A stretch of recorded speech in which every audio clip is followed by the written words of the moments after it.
ओम शांति। आज 8/8/2025 प्रातः मुरली ओम शांति बाप दादा मधुबन। आज मीठे बाबा के मधुर महावाक्य हैं। बाबा ने कहा, मीठे बच्चे सदा इसी खुशी में रहो कि हमने 84 का चक्र पूरा किया। अब जाते हैं अपने घर, बाकी थोड़े दिन ये कर्म भोग है। अब हम सब आत्माएं कहाँ जाएंगे? अपने घर परम धाम। थोड़े दिन का इस सृष्टि पर हम आप सबका क्या है? कर्मों का हिसाब किताब है। जैसे सबका कर्मों का भोग पूरा होगा, हर आत्मा को कहाँ जाना है? अपने घर परम धाम।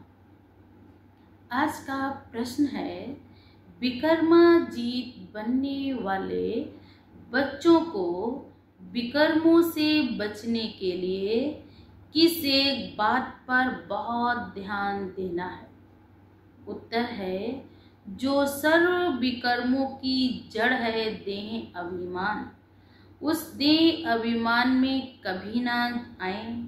ये ध्यान रखना है कि इसके लिए बार बार देही अभिमानी बन बाप को याद करो। बाबा ने कहा, अच्छे और बुरे का फल जरूर मिलता है, अंत में विवेक खाता है। अगर कोई गलती हो जाती है तो विवेक, जब शांत मन होता तो विवेक जब अपना शांत मन से सोचते तो विवेक बुद्धि से यही डिसीजन आता कि ये काश हमसे गलती हुई, मुझे ऐसा नहीं करना चाहिए था, मुझे ऐसा नहीं बोलना चाहिए। लेकिन इस जन्म के पापों के बोझ को हल्का करने के लिए बाप को सच सच सुनाना है। जो कुछ भी हमसे हुआ है, अनजाने में हुआ, जाने में हुआ, लेकिन अगर हम अपने बाप को सुनाएंगे तो परमात्मा मुझे माफ़ कर देगा और धर्मराज की सजाओं से मुक्त हो जाएंगे। ओम शांति। बड़े ते बड़ी मंजिल है याद की, बहुतों को सिर्फ सुनने का शौक रहता है। सुना का ज्ञान को समझाना तो बहुत सहज है, 84 के चक्र को समझाना है, सुदर्शन चक्रधारी बनना है, जास्ती कुछ नहीं करना। कोई ऐसा नहीं कि खाना नहीं करना है, बिस्तर नहीं पहनने, ये नहीं करना। सुदर्शन चक्रधारी बनना है, अपने को आत्मा समझ बाप को याद करना है। हम सब सुदर्शन चक्रधारी, सुदर्शन चक्र से कोई का गला नहीं काटते हैं। जैसे श्री कृष्ण के लिए दिखाया कि अब ये लक्ष्मी नारायण विष्णु के 2 रूप हैं, क्या उनको सुदर्शन चक्र है? भाई कहते हैं स्वयंवर के बाद लक्ष्मी कृष्ण और राधे ही क्या बन जाते हैं? लक्ष्मी और नारायण। तो बाबा ने क्या नारायण के हाथ में दिखाते हैं, लेकिन ऐसा नहीं है। अगर हाथ में दिखाते भी हैं तो लेकिन ऐसा नहीं कि सुदर्शन चक्र से किसी का गला काटा या किसी की हिंसा की। बाबा ने कहा विष्णु के 2 रूप हैं, क्या उनको सुदर्शन चक्र दिखाते हैं? एक विष्णु का है, दूसरा नारायण का है। नारायण के हाथ में सुदर्शन चक्र नहीं दिखाते। फिर श्री कृष्ण को चक्र क्यों दिखाते हैं? एक मैगजीन निकालते हैं जिसमें श्री कृष्ण के ऐसे बहुत चित्र दिखाते हैं। बाप तो आकर तुम्हें राजयोग सिखाते हैं। इस चक्र से आसुरों का, बाबा ने कहा, आसुरियों का घात होता है। असुर उनको कहा जाता जिनका आसुरी स्वभाव है। बाकी मनुष्य तो मनुष्य है ना। ऐसा नहीं कि किसी के दांत बड़े बड़े हों, बाल बड़े बड़े हों, किसी के गुण कर्तव्य देखकर कहते हैं क्या तुम बिल्कुल जंगली हो या बिल्कुल आसुरी हो, क्योंकि उसको स्वभाव देखा, नेचर देखे, संस्कार देखे, तब मैंने उसको ऐसा बोला। बाकी मनुष्य तो मनुष्य ही जैसे होते हैं। ऐसे नहीं कि सुदर्शन चक्र से बैठ सबको मारते हैं। भक्ति मार्ग में क्या क्या चित्र बैठ बनाए हैं। रात दिन का फर्क भी है ना। तुम बच्चों को इस सृष्टि चक्र और सारे ड्रामा को जानना है। क्योंकि सब एक्टर्स हैं, हम सब आत्माएं पाठधारी हैं। यहाँ पर हर आत्मा अपना अपना रोल कर रही। जिस आत्मा का जिस समय रोल पूरा हो जाएगा वो आत्मा फिर रोल पूरा करके चली जाएगी। वह तो 2 घंटे का ड्रामा होता है, डिटेल में पार्ट जानना पड़ता है। खेलना तो 2 घंटे का होता है, लेकिन प्रैक्टिस जानने के लिए महीनों, दिनों, हफ्तों लग जाता है। ये तो 84 जन्मों को जानना होता है ना। बाप ने समझाया है, मैं ब्रह्मा के रथ में प्रवेश करता हूँ। ब्रह्मा के भी 84 जन्मों की कहानी चाहिए। मनुष्यों की बुद्धि में ये तो बातें आ न सकें। ये भी नहीं समझते कि 84 लाख जन्म है या 84, बाबा ने कहा 84 जन्म है। बाप कहते तुम्हारे 84 जन्मों की कहानी सुनाता हूँ। 84 लाख जन्म हो तो कितने वर्ष सुनाने में लग जाएं। तुम तो सेकंड में जान जाते हो। ये 84 जन्मों की कहानी है। हमने 84 का चक्र कैसे लगाया है। 84 लाख हो तो सेकंड में थोड़े ही समझ सकते हैं। 84 लाख जन्म नहीं, 84 जन्म होते हैं। तुम बच्चों को भी खुशी होनी चाहिए, हमारा 84 का चक्र पूरा हुआ। अब हम घर जाते हैं। बाकी थोड़े दिन ये कर्म भोग है, फिर तो हम सबको कहाँ चलना है, अपने घर। विकर्म भस्म हो कर्मातीत अवस्था को कैसे जाएं, इसके लिए ये युक्ति बताई जाती है। बाकी समझाते हैं, इस जन्म में जो भी विकर्म किए हुए हैं वह लिख कर दो तो बोझ हल्का हो जाएगा।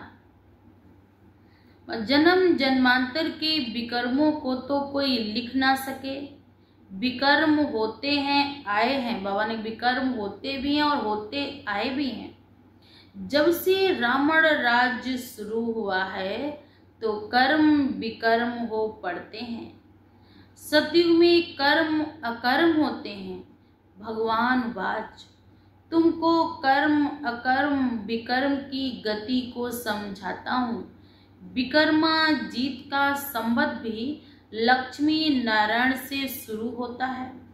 सीढ़ी में बड़ा क्लियर है, शास्त्रों में कोई ये बातें नहीं है। सूर्यवंशी चंद्रवंशी का राज भी तुम बच्चों ने समझा है। हम ही थे। विराट रूप का चित्र भी बहुत बनाते हैं, परंतु अर्थ कुछ भी नहीं जानते। बाप बगैर तो कोई समझा नहीं सकते।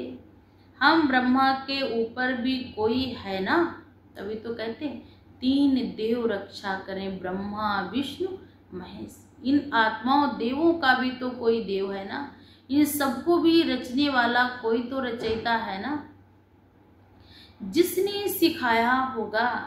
अगर कोई गुरु ने सिखाया होता तो उस गुरु का सिर्फ एक ही शिष्य नहीं हो सकता। बाप कहते हैं, बच्चे तुम्हें पति से पावन पतित बनना ही है, ये भी ड्रामा में नूंद है।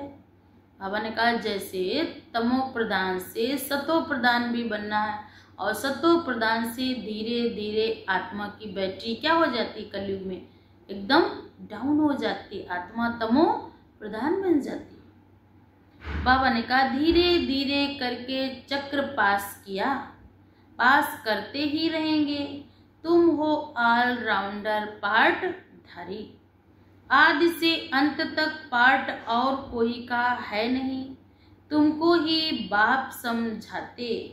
फिर तुम ये भी समझते हो कि दूसरे धर्म वाले फलाने फलाने समय पर आते हैं। तुम्हारा तो ऑलराउंडर पार्ट है। बाबा ने कहा आपका तो पार्ट ऑलराउंडर है। क्रिश्चियन के लिए तो नहीं कहेंगे, सतयुग में थे वह तो द्वापर के बीच में आते हैं। बाबा ने कहा क्रिश्चियन लोग सतयुग में नहीं थे, वो तो द्वापर के बाद में और कलयुग की स्टार्टिंग माना बीच में आए। ये नॉलेज तुम बच्चों की बुद्धि में है और किसी को भी ये बातें समझा नहीं सकते। दूसरा कोई भी सृष्टि के आदि मध्य अंत को नहीं जानते, रचयिता को भी नहीं जानते तो रचना को भी नहीं जानते। बाबा ने समझाया जो राइटियस बातें हैं वो छपाकर एरोप्लेन से सब जगह गिरानी है। वाट पॉइंट्स अथवा टॉपिक्स बैठ लिखनी चाहिए। बच्चे कहते काम नहीं है, बाबा कहते ये सर्विस है। काम तो फिर क्या हो जाता है, काम सेवा। बाबा ने कहा सेवा कहना काम नहीं, काम से तो मेहनत लगती है, मजबूरी लगती है। सेवा से उमंग उत्साह भाव उत्पन्न होता है, श्रेष्ठ भाव आता है कि भगवान मेरे द्वारा ये सेवा करा रहा। काम से क्या लगता है, बोझ लगता है, हल्कापन नहीं रहता है। यहाँ एकांत में बैठ ये काम करो। जो भी बड़ी बड़ी संस्थाएं हैं, गीता पाठशालाएं आदि हैं, उन सबको जगाना है, सबको संदेश देना। ये पुरुषोत्तम संगम युग है। जो समझदार होंगे वो झट समझेंगे जरूर संगम पर ही नई दुनिया की स्थापना और पुरानी दुनिया का विनाश होता है। सतयुग में पुरुषोत्तम मनुष्य होते हैं, सतयुग में मनुष्य होंगे लेकिन पुरुषों में उत्तम। इसीलिए वहां पे नर को नारायण और नारी को श्रीदेवी अथवा लक्ष्मी कहते हैं। ये भी बाबा ने समझाया है। कुंभ का मेला आदि जो लगता है, बहुत मनुष्य जाते हैं स्नान करने। क्यों स्नान करने जाते हैं, पावन होना चाहते हैं ना, इसीलिए क्या करने जाते हैं, गंगा स्नान। जहाँ जहाँ मनुष्य स्नान करने जाते वहाँ जाकर सर्विस करनी चाहिए, क्योंकि वहाँ भीड़ होती है ना। मनुष्यों को समझाना चाहिए ये पानी कोई पतित पावनी नहीं है। तुम्हारे पास चित्र भी है, गीता पाठशालाओं में जाकर ये पर्चे बांटने चाहिए।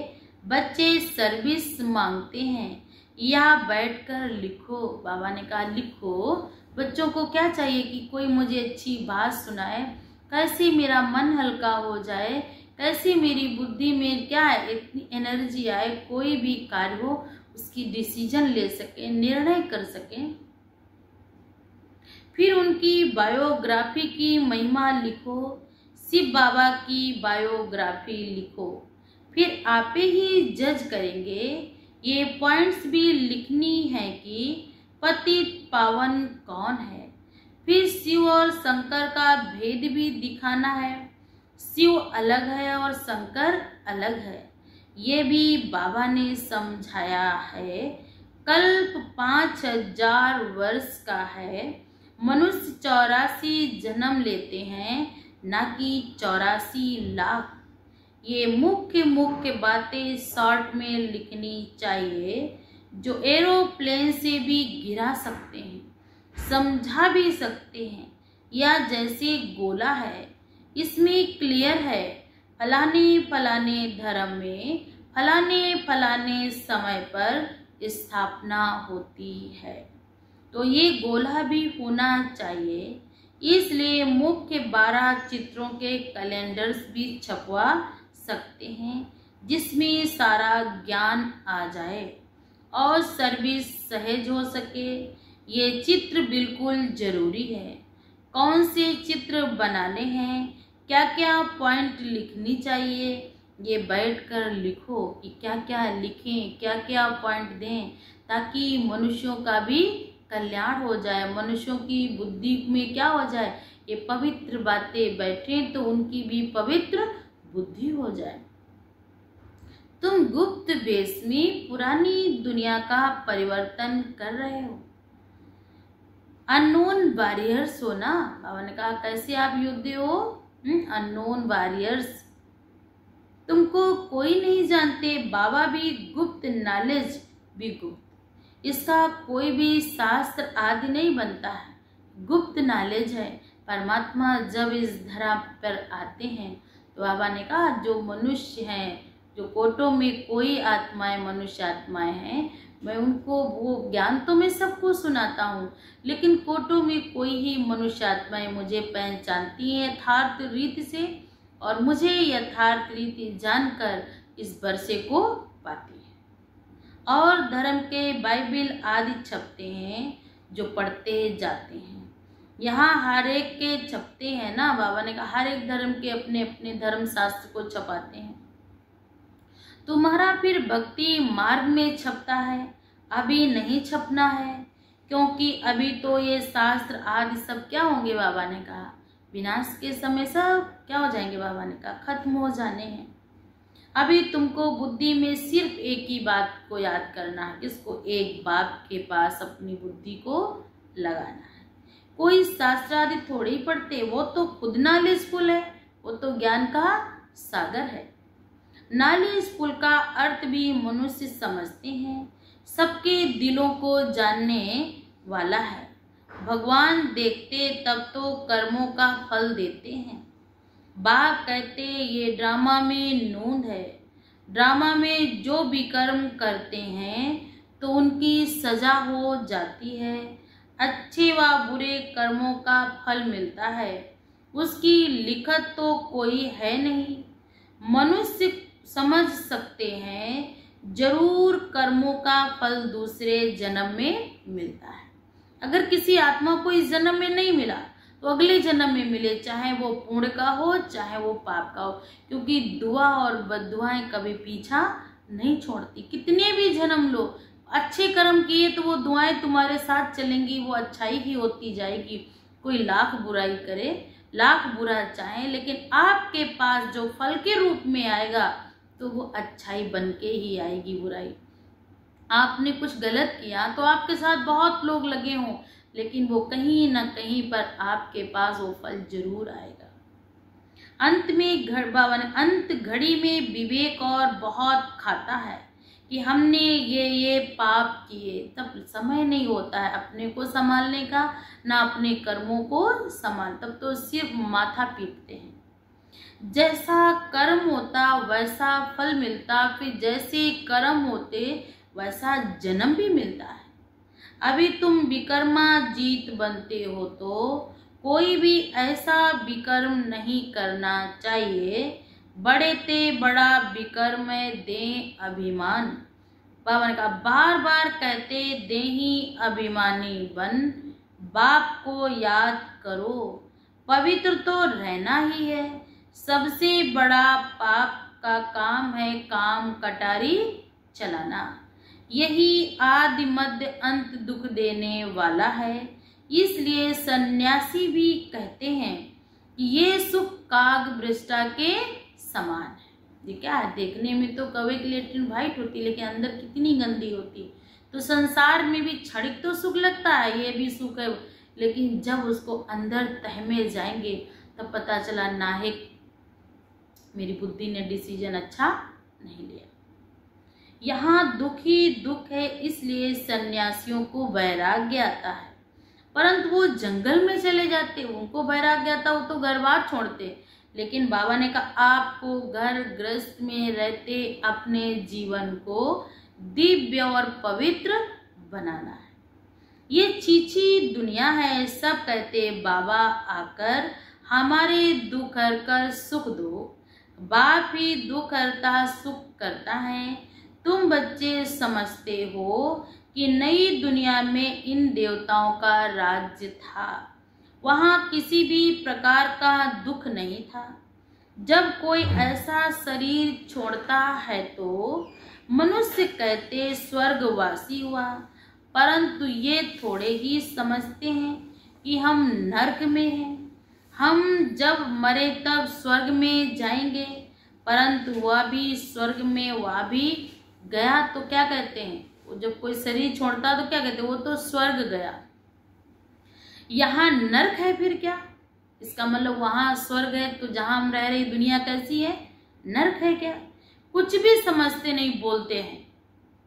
तुम बच्चे 3 बाप का राज भी समझाते हो। हमारे भवन का 3 पिताओं का राज है, लौकिक, अलौकिक, पारलौकिक। ये अलौकिक प्रजापिता ब्रह्मा, फिर यहाँ संगम पर ब्राह्मण भी चाहिए ना। वह ब्राह्मण कोई ब्रह्मा के मुख वंशावली थोड़े ही हैं। जानते हैं ब्रह्मा था इसलिए ब्राह्मण देवी देवताएं नमः कहते हैं। ये भी नहीं जानते किसको कहते हैं। कौन से ब्राह्मण तुम हो? पुरुषोत्तम संगम युगी ब्राह्मण। वह है कलयुगी, ये है संगम युगी। ये तो कलयुग है, तो कलयुग में जो भी होंगे तो कलयुग के होंगे। फिर बाबा ने कहा जो सतयुग में होंगे वो सतयुग के होंगे, जो संगम पर होंगे वो संगम पर होंगे। जो जहाँ का होगा वो वहीं का कहा जाएगा ना। तो पुरुषोत्तम संगम युगी हो ना। जब तुम मनुष्य से देवता बनते हो तो देवी देवता धर्म की स्थापना हो रही है। तो बच्चों को सब पॉइंट्स धारण करनी है और फिर सर्विस करनी है। पूजा करने व श्राद्ध खाने पर ब्राह्मण लोग आते हैं, उनसे भी तुम चिटचैट कर सकते हो। तुमको सच्चा ब्राह्मण वंश बना सकते हैं। सभी वेदों शास्त्रों का बाबा ने कहा आपको मैं बैठकर सार समझाता हूँ। वह भी युक्ति से करना चाहिए, नहीं तो कहेंगे ब्रह्मा कुमारियों के पास जाओगे तब सब छोड़ा देंगी। ऐसा कुछ नहीं करना जिसमें सब नाराज हों।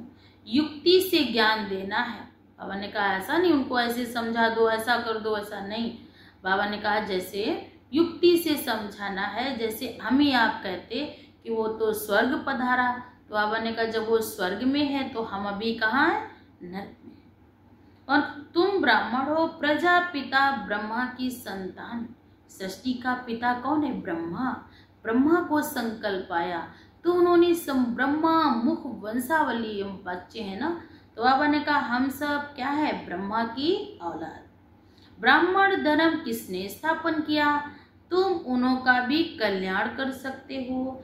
घर बैठे जैसे अमरनाथ की यात्रा पर जाते हो तो वो सिर्फ लिखत से इतना नहीं समझेंगे, वहां बैठकर समझाना चाहिए। लिखकर देने से आदमी पढ़ेगा निकल, लेकिन समझाने से आदमी उसके बारे में बताता है तो उसकी बुद्धि में एकदम बैठ जाता है।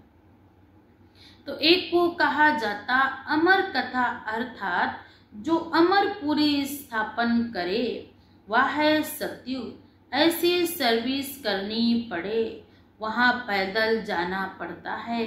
जो अच्छे अच्छे बड़े बड़े आदमी हों उनको जाकर समझाओ। सन्यासियों को भी ज्ञान दे सकते हैं। तुम सारी सृष्टि के कल्याणकारी हो। श्रीमत पर हम विश्व का कल्याण कर रहे हैं। बुद्धि में ये नशा रहना चाहिए कि हमको इस क्या करना है कि क्या अपना भी कल्याण करना, साथ साथ जो भी आत्माएं हमसे जुड़ी हैं उनका भी कल्याण करना है। वो भी अच्छी बातें सुनेंगी तो उनका भी अच्छा मन होगा। जैसे हमने अच्छी बातें सुनी, पवित्र बातें सुनी तो मेरा भी मन अच्छा हुआ ना। तो अच्छा मीठे मीठे सिकिलदे बच्चों प्रति माता पिता बाप दादा का याद प्यार और नमस्ते।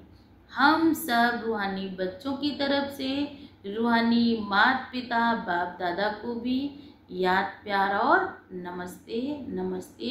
शुक्रिया बाबा, शुक्रिया। आज धारणा के लिए मुख्य सार है नंबर 1, जब एकांत व फुर्सत मिलती है तो ज्ञान की अच्छी अच्छी पॉइंट्स पर विचार सागर मंथन कर लिखना है।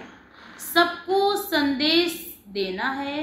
बाबा ने कहा सबका कल्याण करने की युक्ति रचनी है। नंबर 2, विकर्मों से बचने के लिए देही अभिमानी बन बाप को याद करना है।